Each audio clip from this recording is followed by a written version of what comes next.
అందరికీ నమస్తే అండి. వైఎస్ఆర్ కాంగ్రెస్ పార్టీ అధికారంలో ఉన్నప్పుడు ఒక పెద్ద లిక్కర్ స్కామ్ జరిగింది అని కూటమి ప్రభుత్వం అధికారంలోకి వచ్చిన తర్వాత ఒక 10 నెలల కాలంగా కూడా విచారణ చేస్తున్నారు. 3,500 కోట్లకు పైగా అవినీతి జరిగింది. జగన్మోహన్ రెడ్డి గారికి నెలకి 50 నుంచి 60 కోట్ల ముడుపులు వెళ్ళాయి.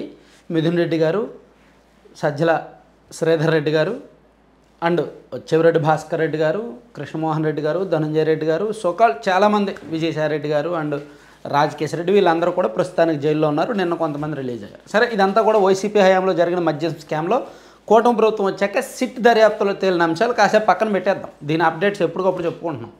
అయితే నాకు ఏంటంటే, సరే వాళ్ళు మాత్రమే అవినీతి చేశారా, ఈ కూటమి ప్రభుత్వం వచ్చిన తర్వాత మద్యంలో అవినీతి జరగడం లేదా అనేది మనం ఆలోచించాలి. వాళ్ళ అవినీతిని ఇంతగా వెలికి తీస్తున్నారే, మరి వీళ్ళు అవినీతి చేయకుండా ఉండాలి కదా. వాళ్ళు మద్యం మీద రేటు పెంచేశారు, తక్కువ క్వాలిటీ మద్యాన్ని ఎక్కువ రేటుకి అమ్మారు అంటున్నారే, మరి వీళ్ళు కూడా తక్కువ క్వాలిటీ మద్యాన్ని ఎంఆర్పి ఉల్లంఘనలు జరుగుతున్నాయి కదా. మరి వాళ్ళు కల్తీ మద్యం అమ్మేశారు అని చెప్తున్నారే, ప్రజల ఆరోగ్యాలతో చెలగాటమాడారని, మరి ఇప్పుడు కూడా కల్తీ మద్యం అమ్ముతున్నారు కదా. సో ఇక్కడ కూటమి ప్రభుత్వం అధికారంలోకి వచ్చిన తర్వాత ఇప్పుడు ఎందుకని ఇంత విచ్చలవిడిగా మద్యం దోపిడీ జరుగుతోంది, ఎందుకని ఎవరు మాట్లాడలేదు, ఎందుకని దీన్ని ఎవరు కట్టడి చేయడం లేదు అనేది ఒకసారి మనం ఆలోచించాలి, మాట్లాడాలి. దానికి వెళ్ళే కంటే ముందు మీకు కొన్ని ఉదాహరణలు చెప్తా. ఈ మధ్య ఒక 4 రోజులు 5 రోజుల కిందట శ్రీకాకుళం జిల్లా నరసనపేట నియోజకవర్గం బుడితి దగ్గర అవిలింగ్లో మద్యం దుకాణంలో కల్తీ మద్యాన్ని ఎక్సైజ్ అధికారులు పట్టుకున్నారు. వీళ్ళు ఏ విధంగా కల్తీ చేస్తున్నారంటే, ఒడిస్సా నుంచి స్పిరిట్ ఒకటి, అలాగే చాలా చీప్ క్వాలిటీ మద్యాన్ని ఒరిస్సా నుంచి తీసుకొచ్చి ఆ మిశ్రమాలను కలిపి వీళ్ళు సొంతంగా మద్యాన్ని తయారు చేసి వీళ్ళు ఒక సొంత బ్రాండ్ క్రియేట్ చేసుకొని, లేదా ఆల్రెడీ ఉన్న చీప్ లిక్కర్ బ్రాండ్ సీసాలో పోసి అమ్ముతున్నారు. ఆ జిల్లాలో ఆ ప్రాంతంలో ఇది ఒక సిండికేట్గా మారింది. ఆ జిల్లా మొత్తం మీద ఉన్న చాలా షాపుల్లో ఇది అలవాటుగా మారింది. విషయం బయటకు వచ్చినప్పుడు ఎక్సైజ్ అధికారులు మేము ఉన్నాము అని గుర్తొచ్చి దాడి చేస్తారు, లేకపోతే డబ్బులు తీసుకొని మామూలు తీసుకొని సైడ్ అయిపోతారు. సేమ్ ఇదే ఉదంతం ఒక్క 10 రోజుల కిందట ఏలూరు జిల్లాలో కూడా జరిగిందండి. జంగారెడ్డిగూడెంలో కూడా అదే జరిగింది. కల్తీ మద్యం అమ్మారు ఒక దుకాణంలో, దాన్ని కూడా ఎక్సైజ్ అధికారులు పట్టుకొని సీజ్ చేశారు దుకాణాన్ని. కానీ ఏలూరు జిల్లాలో కూడా ఇలా చాలా చోట్ల జరుగుతుంది. కల్తీ మద్యం అమ్ముతున్నారు, కల్తీ చేస్తున్నారు. ఎక్కడెక్కడి నుంచో చీప్ లిక్కర్ వేరే వేరే బ్రాండ్లు ఇతర రాష్ట్రాల నుంచి తీసుకొచ్చి స్పిరిట్ తీసుకొచ్చి ఇక్కడ వీళ్ళ దగ్గర ఉన్న సీసాల్లో దాన్ని నింపి అమ్మేస్తున్నారనమాట. నేను శ్రీకాకుళం జిల్లా ఉదాహరణ చెప్పాను అండ్ ఏలూరు జిల్లా ఉదాహరణ చెప్పాను. ఇంకా నేను చెప్పని చోట జరగట్లేదని కాదు, చాలా చోట్ల అదే జరుగుతుంది.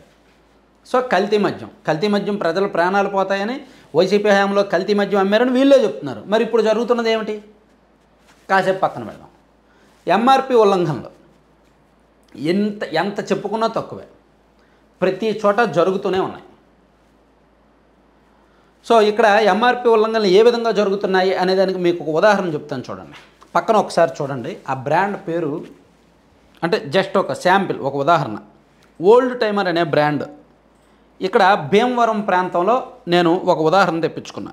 మీకు 2 బాటిల్ పైన ఒక 3 బాటిల్ ఉన్నాయి కదా, ఆ బాటిల్ మీద ఎంఆర్పి 130 ఉంది.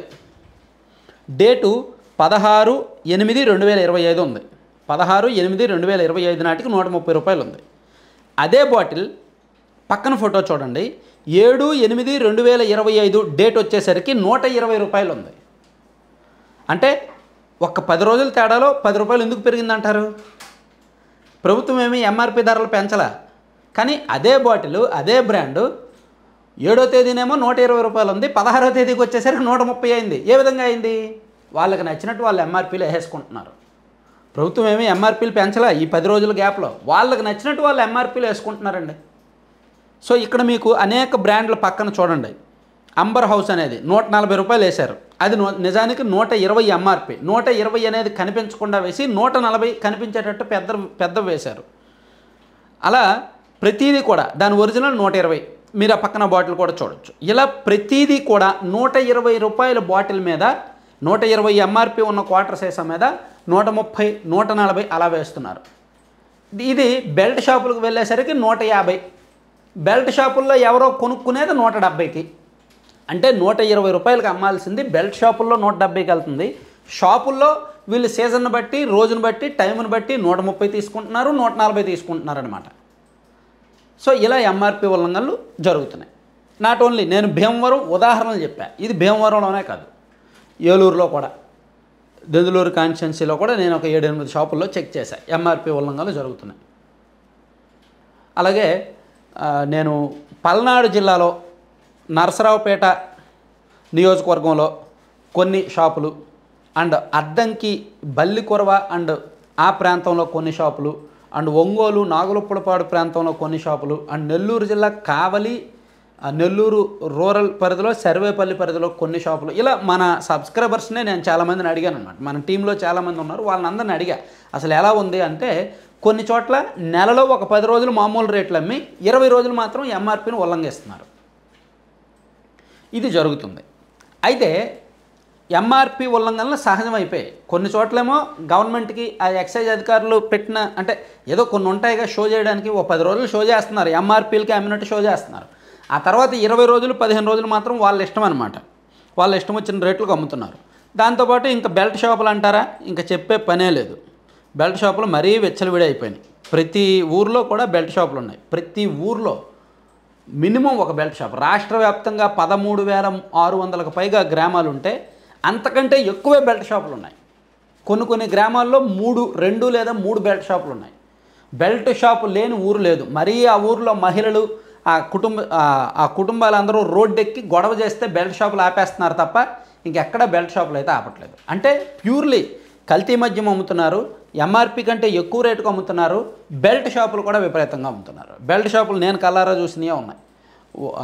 పెదపాడు మండలం, ఒట్లూరు దగ్గర, పెదవేగ మండలంలో కొన్ని విలేజెస్లోను, అండ్ బల్లికురవ మండలంలో కొన్ని విలేజెస్ కావచ్చు, సంతనూతలపాడు దగ్గర కావచ్చు, సంతమాగులూరులో కావచ్చు. ఇట్లా నేను ఎగ్జాంపుల్స్ తెప్పించిన ప్రతి చోట కూడా యావరేజ్గా మండలంలో ఒక 30 పంచాయతీలు ఉంటే బెల్ట్ షాపులు 40-45 ఉంటున్నాయన్నమాట. ఇలా కామన్ అయిపోయింది. అంటే బెల్ట్ షాపులు కంట్రోల్ చేయట్లా, బెల్ట్ షాపులకు ఎక్కువగా అమ్మేస్తున్నారు, ఎంఆర్పీల కంటే ఎక్కువగా అమ్ముతున్నారు. ఇంకా టైమింగ్స్ కూడా ఫాలో అవ్వట్లేదు, వాళ్ళకి నచ్చిన టైమింగ్స్ వాళ్ళు అమ్ముతున్నారు. మరి ఎంత అమ్ముతుంటే డిపార్ట్మెంట్ వాళ్ళు ఏమీ చేయట్లేదా అని మీకు డౌట్ రావచ్చు. నేను అది కూడా వెరిఫై చేశాను. అసలు డిపార్ట్మెంట్ వాళ్ళు లోకల్ మీడియాకి, లోకల్లో కొన్ని చిల్లర ఖర్చులు, చిన్న ఖర్చులు ఉంటాయి. సో ఒక్కొక్క దుకాణంలో యావరేజ్గా ఏలూరు జిల్లా అండ్ భీమవరం ప్రాంతానికి వచ్చేసరికి 1 లక్ష నుంచి 1,20,000 బయటకు వెళ్తుంది. అండ్ పశ్చిమ ప్రకాశంలో నేను ఇంతకుముందు కూడా చెప్పాను, ఇప్పుడు కూడా చెప్తున్నాను, సుమారుగా 1,20,000 నుంచి 1,40,000 వరకు బయటకు వెళ్తుంది.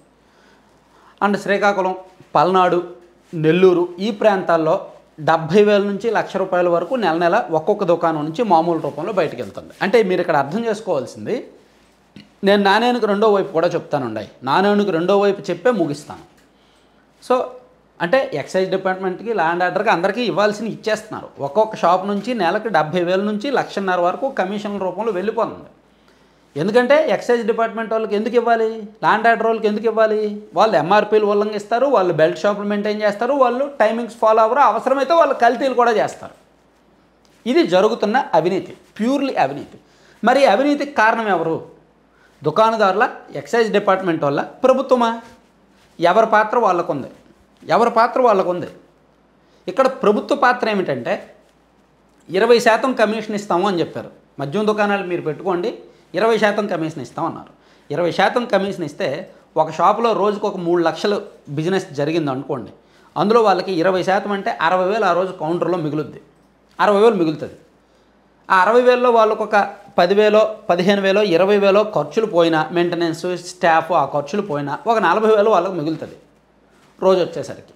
అలా వాళ్ళు ఒక దుకాణం పెట్టడానికి, లైసెన్స్ తీసుకోవడానికి, షాప్ అడ్వాన్స్ కట్టడానికి, దుకాణం మెయింటైన్ చేయడానికి అన్నింటికి వాళ్ళు ₹1 కోటి పెట్టుబడి పెట్టారనుకోండి, రోజుకు ఒక 30,000, 40,000 కల్లారా చూస్తే మిగిలితే వాళ్ళు ఒక సంవత్సరానికి బ్రేక్ ఈవెన్ చేరుకుంటారు, లేదా ఒక 8 నెలలకు బ్రేక్ ఈవెన్ చేరుకుంటారు. కానీ ఇక్కడ ప్రభుత్వం ఇస్తున్న కమిషన్ కేవలం 14%. మొదటి 6 నెలలు 9% ఇచ్చారు మార్జిను, ఆ తర్వాత 14% ఇస్తున్నారు. 14 కూడా రావట్లేదు, నెట్ వచ్చేసరికి 13, 13.5% వస్తుందంట మార్జిన్. సో దానివలన ఎక్కడా కూడా బ్రేక్ ఈవెన్ రావట్లా. అంటే దుకాణదారులు నష్టపోతున్నారు. వాళ్ళు నష్టపోతున్నారు కాబట్టి ఎక్సైజ్ డిపార్ట్మెంట్ వాళ్ళకి బాబు మేము నష్టపోతున్నాము మేమేం చేయట్లేదంటే సరే మీరు బెల్ట్ అమ్ముకోండి, సరే మీరు డే అండ్ నైట్ అమ్ముకోండి, సరే మీకు నచ్చినట్టు మీరు అమ్ముకోండి, మాకు మాత్రం ఎంత ఇచ్చేయండి నెల నెల అని వాళ్ళు అంటున్నారు.